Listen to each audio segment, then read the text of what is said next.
Welcome to Moral Edge. This is In the Fold with Hillel Fuld. We have a lot of ground to cover today. Some things I'm going to say might upset a few people, but you're going to have to get over it. We're not playing the politically correct game, so let's just jump in. As you know, Israel, the only Jewish country in the world, is fighting an existential war. We've been fighting a war for a year and a half. The world likes to lie about Israel, to vilify Israel, blood libels, things we've experienced throughout our history. This isn't something new. This isn't our first rodeo.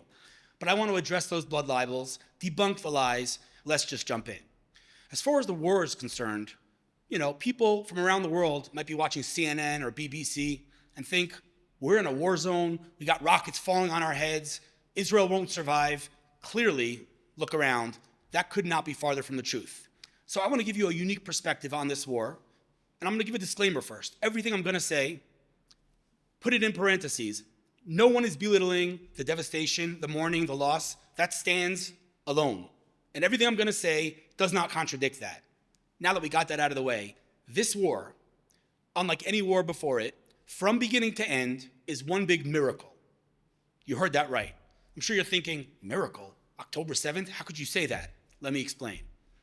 Think about this. If you told your grandson, your great-grandson, one day, there was this holiday, it's called Simchat Torah, where the entire state of Israel, basically in synagogue, dancing with the Torah scrolls, and 5,000 genocidal maniacs with one goal and one goal only in mind, which is to kill as many Jews as possible, marched into this country smaller than New Jersey, with 8 hours of free hand, unlimited access to automatic weapons. And they sprayed bullets in every direction for 8 hours.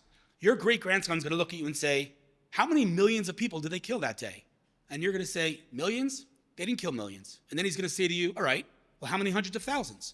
And you're going to say, it wasn't hundreds of thousands. And then your great-grandson's going to say, okay, well, how many tens of thousands did they kill that day? And you're going to say, it wasn't tens of thousands. And then he's going to say to you, how many people did these 5,000 genocidal maniacs kill that day? With 8 hours. And you're going to look at your great-grandson, you're going to say, 1,200. And he's going to look at you and say, that makes no sense. Now, I'm going to say it again. 1,200 lives is 1,200 worlds. 1,200 devastated families. I know what that's like, and we'll get there too. And I don't want to belittle that. God forbid. Please don't misunderstand what I'm saying. But 1,200 deaths in 8 hours with 5,000 terrorists makes no sense. So it's difficult to use the word miracle about a day as dark as October 7th. So call it whatever you want. The one thing I can tell you, and this is something that applies to the entire war end to end, is it makes no sense. Now, if you call it a miracle, then that begs the question, what kind of God lets October 7th happen? Again, a topic we'll get to, but let's just go on. If it's hard for you to swallow what I'm saying about October 7th, then forget it. Throw it aside. Forget October 7th. Let's talk about the events that transpired after October 7th. Let's talk about the rockets. We're talking about, again, I'm going to say this 1,000 times because it's worth mentioning, a country smaller than New Jersey, tens of thousands of rockets fired into this tiny little country, and we're talking about double-digit casualties. Now, again, 60, 70, I don't know the final number. Horrible, devastating.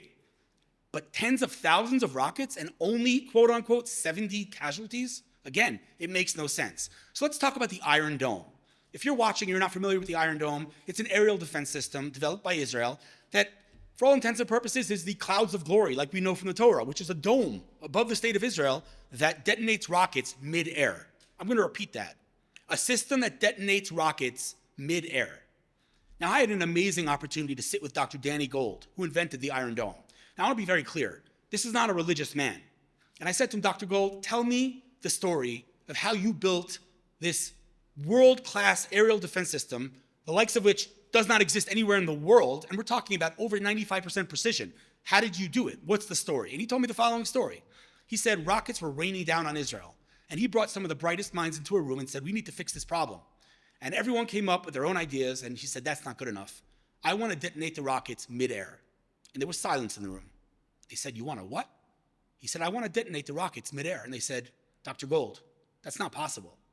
A rocket is in the air for seconds, flying at insane speeds. You can't detonate a rocket mid-air. He said, that's what I'm going to do. And he went to the Israeli government and he said, I want to build a system that detonates rockets mid-air. And the Israeli government looked at him and said, Dr. Gold, that's not possible. So he went to the Israeli military, the IDF, and he said, I want to build a system that detonates rockets mid-air. And the IDF looked at him and said, Dr. Gold, Not possible. So he went to the State Department and the US military and world-renowned military strategists, and they all told him the same thing. You can't detonate rockets midair. And Dr. Gold built it. And now we have this system, and I'll repeat it, over 95% precision. This is a miracle, the likes of splitting of the sea. I mean, literally, an iron dome above the state of Israel. These are open miracles. Now, in Jewish scripture, we know we don't have open miracles today. Far be it from me to contradict Jewish scripture, but to me, this seems like an open miracle. I mean, no one in the world thought it was possible, and here we have it. But it gets much deeper than that, because Israel has 3 aerial defense systems. The Iron Dome is just the one that detonates rockets until a certain height. Above that, we have the David Sling, right? And that's higher than the Iron Dome. And above that, we have the Arrow, which is detonating rockets and missiles and drones and ballistic missiles outside of Earth's atmosphere. Now, I'm sure you can understand how each one of those systems, the Iron Dome, David Sling, and the Arrow, each independent of each other, are technological wonders. But you know what they were not built to do? To work in unison. They were never built to work together. But there were 2 nights in which Iran fired hundreds of ballistic missiles and drones into Israel, a country smaller than New Jersey. And Israel detonated 99% of them. 99%. You know how? Those 3 systems working together in unison. Now, you don't have to believe me. Go watch the people who ran those operations, and they'll be the first to tell you. These systems were not meant to work together. These are miracles that we are witnessing. The fact that they worked so perfectly, so flawlessly, is a miracle. So there's that. But what about the rockets that didn't get detonated by the Iron Dome, right? There were thousands of those. How did they not kill people? Let me tell you how. There's 2 words that everyone in this country has heard hundreds of times. The 2 words are empty spaces.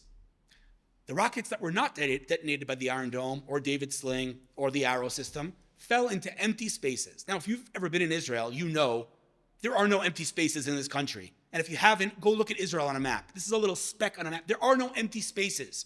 Where are these rockets falling? Beats me. I don't know.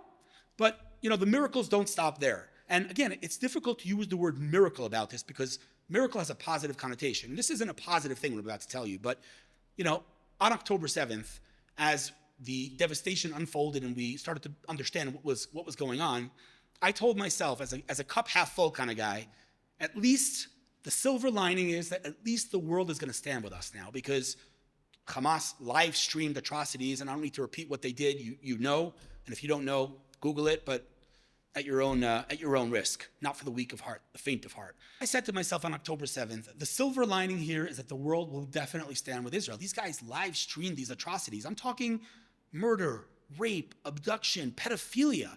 There is no way the Western world doesn't stand with Israel now. That's what I told myself. And here we are, a year and a half later, with an unprecedented amount of anti-Semitism and anti-Semitic attacks, Jews being assaulted on the streets. It makes no sense. Now, again, the word miracle is generally used in a positive context. So it's hard for me to call that a miracle. But the one thing you can say about this war, across the board from beginning to end, is that it makes no sense. I mean, how could it be that otherwise moral, intelligent people, I come from the tech world. We're talking about some of the brightest minds in the world. And they are just openly supporting Hamas, a terrorist organization comprised of murderers, rapists, and pedophiles. How do you explain that? The answer is you can't explain that. Now, it makes no sense. And let's go even deeper. The conflict as a whole. Again, we're talking about otherwise intelligent people. You explain something to me, because I have yet to hear an answer to this question. You don't need to be a historian. You don't need to know anything about the Middle East. Forget everything. You have zero knowledge about anything. Explain to me how otherwise intelligent people are saying that there's no food in Gaza, and in the next breath, they're saying the hostages are being fed well. Is there food in Gaza, or is there not food in Gaza, right? Forget lying. This is a contradiction. These are people who are contradicting themselves, right? But the lies go way deeper. Let's start from the beginning, right? What is this thing we call the Palestinian people? Who are they? Where'd they come from? Well, the father of the Palestinian movement is Yasser Arafat. Who is Yasser Arafat? Where was he born? In Cairo, Egypt. He calls himself, he's Egyptian. And in 1964, I'll remind you, well before there was any occupation, he established the Palestinian Liberation Organization. What was he liberating? There was no occupation. What was he liberating? Well, go read the charter. You don't have to believe me. The charter's online. Go read it. You know what he was liberating? Every inch of Israel. And they've said it endless times since then. They don't want a state. They had a state countless times, including, by the way, in 2005, right? Why did they attack on October 7th? They were being occupied. There wasn't a single Jew in Gaza on October 6th, not a single one. We, as in the state of Israel, forcefully removed 10,000 of our own citizens from the communities in Gaza and handed it to the Palestinians. And by the way, in this show, you're going to see a lot of this because the world calls them Palestinians. I refuse to give in to that false narrative. The Palestinians are Arabs from Jordan and Egypt. So I'm going to call them Palestinians for clarification so that you understand what I'm talking about. But they are Palestinians. They ain't Palestinians. They're Jordanians and Egyptians. So 1964, Yasser Arafat, an Egyptian man, a terrorist, by the way, coined this thing, the Palestinian Liberation Organization. Now, what was Palestine before this hijacking, no pun intended, of the word Palestine? Palestine was Israel. Again, nothing I'm saying is debatable. You don't have to, this isn't my opinion. Go Google Golda Meir's birth certificate.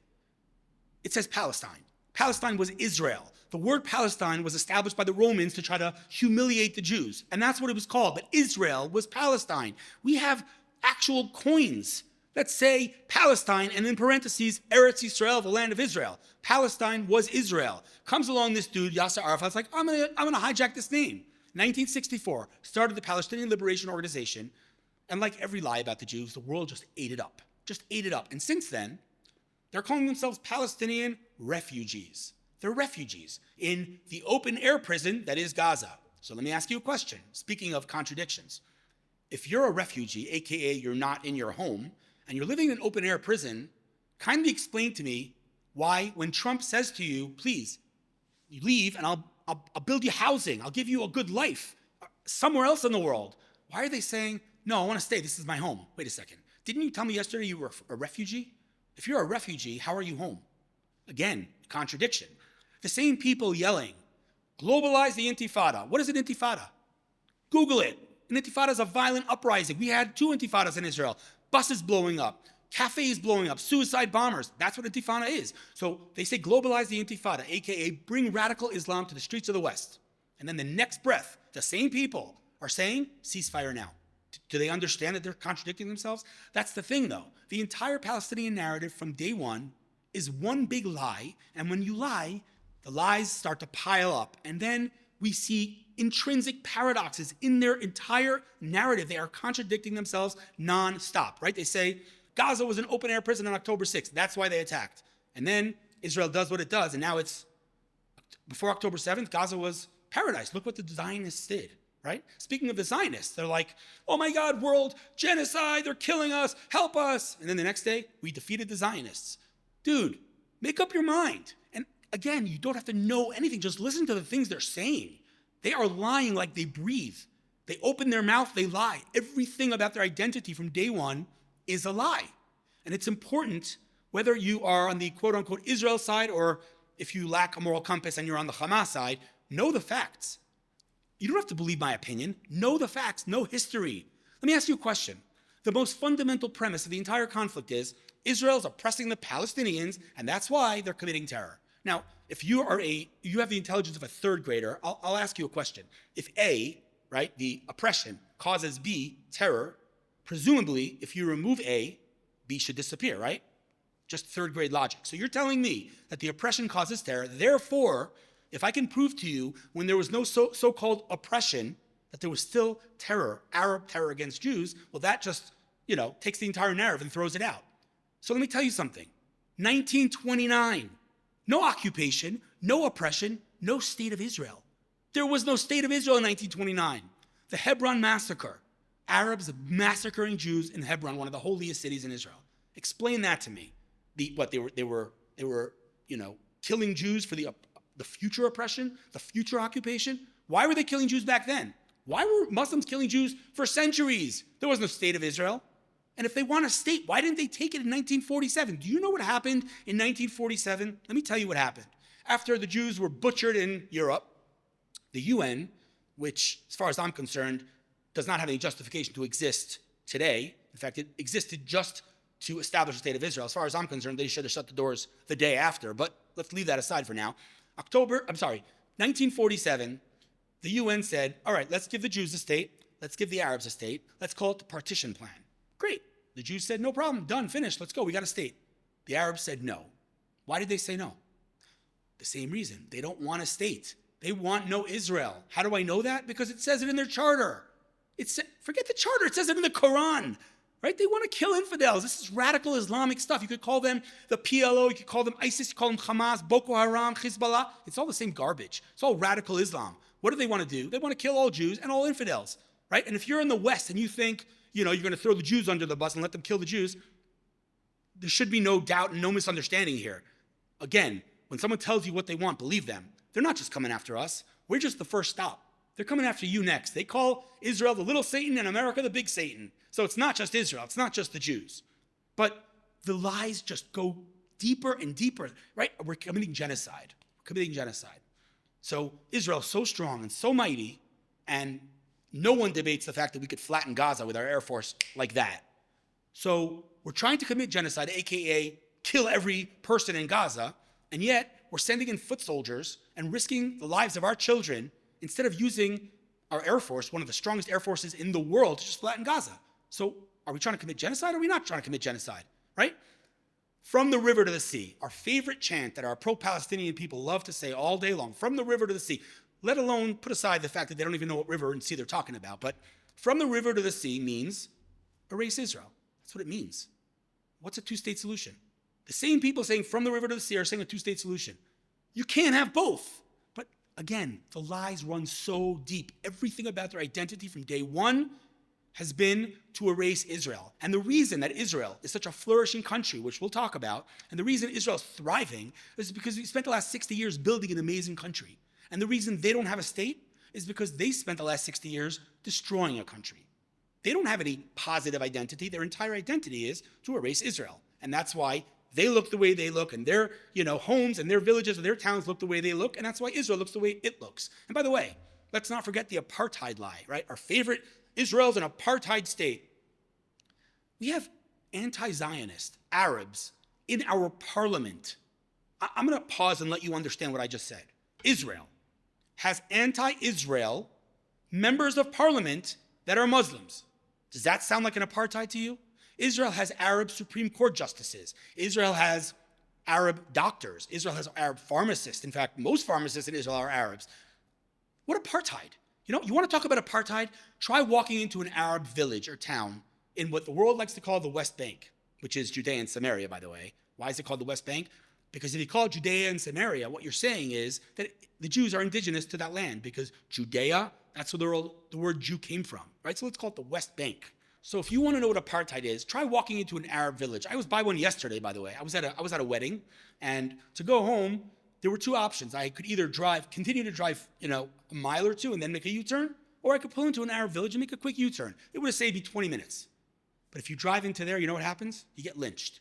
But forget that. The entrance of every Arab town in Israel, at the entrance, there is a big red sign that literally says, if you're Jewish, you can't walk past this point.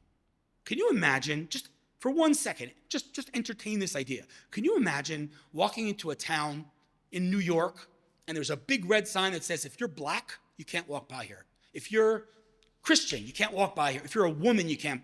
Can you imagine? But it's okay that there are hundreds of signs spread throughout Judea and Samaria that says, if you're a Jew, you can't walk by here. Who's the apartheid?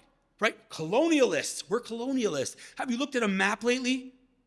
The Muslims are colonialists. They took over the entire freaking world. Israel, a country smaller than New Jersey, we're colonialists. Why do people hate us in every single generation? They hated us when we weren't white enough in Germany, and now they hate us because we're too white. We're white colonialists. They hated us when we were poor. They hate us when we're rich. They hate us when we're stateless, and now they hate us because we have a state. They told us, get out of Germany, go to Palestine. Now they're telling, get out of Palestine, go back to Germany, right? The whole thing makes no sense. Why does the world hate us? This is a question I personally struggle with my entire life. Why does the world hate us? Now, Jewish scripture dictates, very interestingly, by the way, that the Gentiles are going to hate the Jews, that anti-Semitism is built into the DNA of the universe. And this is a very interesting, people don't pay attention to this, but the scripture says something very interesting. It says, Esav son of Yaakov, that the Gentiles will always hate the Jews. But the first words that people like to skip over is, halacha biyadua. It's a known fact. That is a language that I've never heard mentioned anywhere else in Jewish scripture, and that is coming to tell us, no matter what happens, anti-Semitism will always exist, which is fine. As an observant Jew, I accept that. But I'm also a rational person. Why do they hate us? What is the logic? And again, I've struggled with this my entire life. But the answer has become quite clear throughout this war. And the answer is as follows. There is a script that keeps repeating itself in every generation. Just open a history book. It goes like this. There's an empire that is growing and growing and growing until it reaches world domination, unprecedented power and influence. And the first thing that it does is it throws morality out the window. The emperor puts people to fight to the death in the Colosseum for his entertainment, right? Forget morality. Or in the Western world, I apologize in advance, throwing out gender. Just forget morality, right? So this empire wants to get rid of morality. Now, where did morality come from? How does the world know it's immoral to murder? Because in ancient times it wasn't. So where do we learn that from? The answer is the Torah. Now, these people want to get rid of morality. They can't go after the creator of morality. What do? They come after the messenger who brought the Torah to the world. They come after FedEx and they don't get their package. So they come after us in every generation because we bring them morality and they don't want it. And you know what happens next? I don't like to throw my people under the bus, but we, the nation of Israel, make the same mistake in every generation. We say to our hosts, hey, ancient Egyptians and Greeks and Romans and Soviets and Nazis, don't hate us. We're fully assimilated. We're just like you. Don't hate us, right? And we think that the more we assimilate, the lower the anti-Semitism is going to be. And that is what logic dictates, right? If I'm just like you, why would you hate me? But history shows the opposite.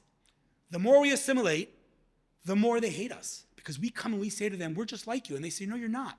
You're not just like us. In fact, we've developed a tool to show you you're not just like us. It's called anti-Semitism. And then anti-Semitism goes through the roof. And here's a secret, spoiler. You know what happens next? That empire falls. Now, I want to be very clear. The West has been incredible to me personally, my family. The last thing I want is for the West to fall. But if we don't reverse this trajectory and we don't pull it in and stop the anti-Semitism, which is something that, of course, Trump is working on, and he might reverse the trajectory, but if we don't do that, the end of the West is near. And the next empire that's going to take over the West is, of course, radical Islam. Topic for another time. The bottom line, just to summarize, the state of Israel, from its first day, from its inception until today, including in this war, is one big miracle. And God is as clear as he can be that he has our back, and that just like we won every other war, we are going to win this war. And it is important to understand that the words Am Yisrael Chai, we've all heard those words, but those aren't just empty words. Am Yisrael Chai is not just a nice song. Am Yisrael Chai is a historical reality. You know how I know? Ask yourself how many Babylonians you know. They're gone. All of the empires that came after the Jews are gone. And here we are flourishing. So Am Yisrael is continuing to be Chai.